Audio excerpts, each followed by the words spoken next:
Welcome to 6502, Assembly Language Programming. The intent of this course is to provide a good foundation for assembly language programming using the 6502. The 6502 is a great place to start because it's a simple processor which allows you to learn the principles of assembly language programming without drowning in a sea of complexity. I hope that you will both enjoy and derive benefit from this course. The content of this course can be divided into three sections. The first of which is the introduction. The introduction consists of this video, a general introduction, followed by two optional videos. In the main body of the course, we dive into 6502 programming and look at the various kinds of instructions. We look at the computer architecture. We really dive into the details.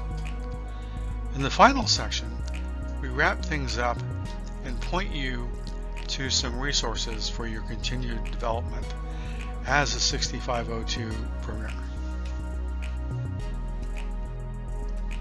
Here are the tools we use for this course. We use the Atari simulator to run our code, and we use the Desimjs assembler to build our code. We tie all this together with the 8bitsand1byte.com IDE. Atari simulates the original Atari 2600 game system. It is the creation of Paulo Pichin. We actually use a branch of Atari authored by Steve Hugg. Desimjs is the work of Zé Fernando based on the Desim macro assembler, which was created originally by Matthew Dillon and subsequently augmented by Olaf Siebert, Andrew Davey, and Peter H. Froelich.